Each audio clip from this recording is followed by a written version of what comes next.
Hi, guys. This is so weird. First of all, I lost my voice. I sound like shit. Whoa, that's Josh, not me.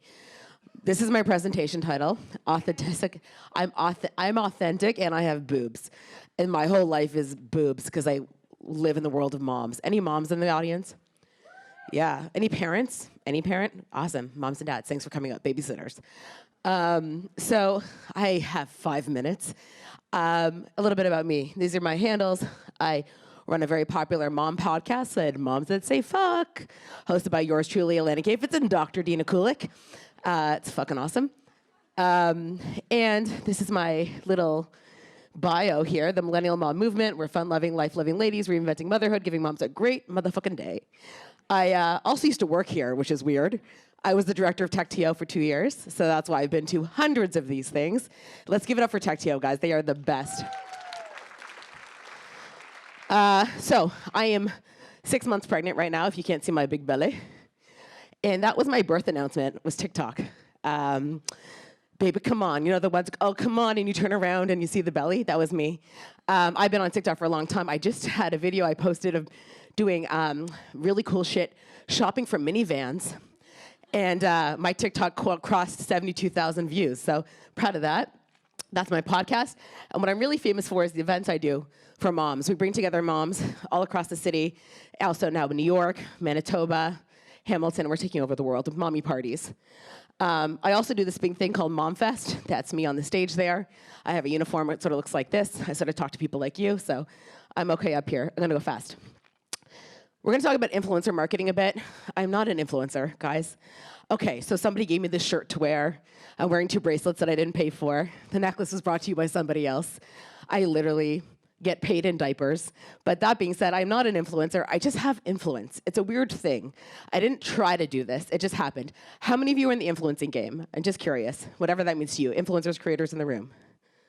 Don't be shy. Okay, 3. Good. Okay, so I'm going to give you a little bit of lesson. I'm not going to talk about Moms Toronto.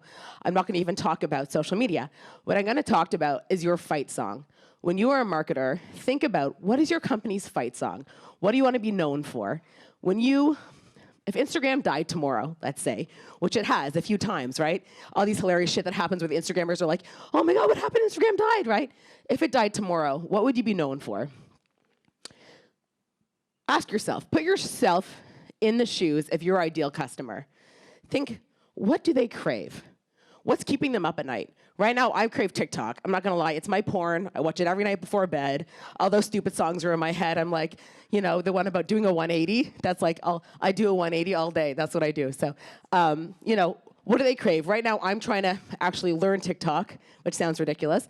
But you have to be on the platforms to know how to use the platforms. How many of you have TikTok on your phone right now? I hope you're downloading it right now with the rest of you. Okay, ask yourself, this is what I find is the universal truth. People are looking to find meaning in the world. They're looking to find meaning in their workplace. And they're looking to find a sense of belonging. So what I do, I'm in the business of creating, so I sound terrible, eh? I'm sorry. I have laryngitis. I'm in the business of creating community. That's where I'm here today to talk about, really, is about the authentic voice. If you're authentic and you're in the business of creating community, all of a sudden you're going to see that your fan base will start to skyrocket. This isn't really rocket science, and I'm not somebody who spends a lot of time caring about my numbers, my likes, anything like that. I'm not a data-driven person. I actually am more of a customer relations-driven person. I love to put myself in the shoes of my customer. What do they want? What do they crave? And honestly, often it's just a gut instinct. If I'm thinking about something, chances are I'm a 36-year-old mom with 2 kids and pregnant with my 3rd. I can put myself in the shoes of my mommy business. I know exactly what these women want because I'm my own demographic. So think about your own company. If you don't have somebody on your team right now who is at least the age stage demographic of the people in which you're trying to sell, it might be a good idea to bring them on board. So what makes somebody really good at Instagram? What makes somebody really good at TikTok? What makes somebody really good at Snap? I had Snap glasses back in the day. I used to go around and take Snap photos of people.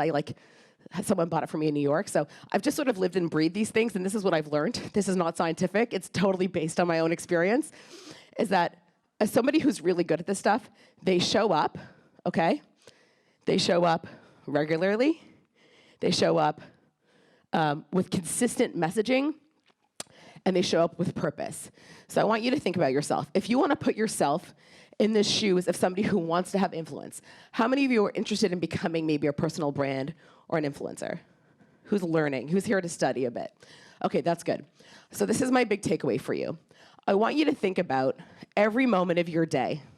I want you to time block in your calendar 3 minutes a day that you feel like you can create content. Let's say you say, you know, there's really nothing interesting happening in my life. I'm a very boring person. I wake up, I brush my teeth, I go on this subway or streetcar, I go to work, and I come home. I want you to think about what I call as content buckets. Think about 6 to 12 content buckets you feel comfortable sharing, okay? For me, I don't mind. I took it out of this presentation. I don't mind sharing about my kids. So my kids are on my Instagram quite regularly. I don't mind sharing about the events that I go to or that I'm a little bit of a hot mess. But my persona is this sort of, I'm your best friend. This is real. As you see me, this is exactly who I am. People run into me all the time on the street, and they're like, oh my God, this is so weird because I know you, and you don't know me, and how's your daughter, and what's going on with your house, and how was dinner last night at Bar Ravel? And that's totally normal now, right? There's like nothing wrong with you knowing everything about my life. So I'll leave it there with my namaste in bed. Hold on. There we go. This was 35 slides long. My husband made it 10. Thank you. But yeah, that's my real take home here, guys, is that if you're trying to get in this game, remember, put yourself in the shoes of the consumer. It's all about the empathy game. Try to build that authentic community and go from there. Thanks so much. Great, that's amazing. Awesome. Questions for Alana? Questions for Alana? That was 5 minutes, by the way. Josh, it's okay. TikTok is 15 seconds. So I have one. So here, so tell me, why did you start this? Why did I start? MomsTO. Yeah, I was on mat leave with my first kid. I know a lot of you are not yet there.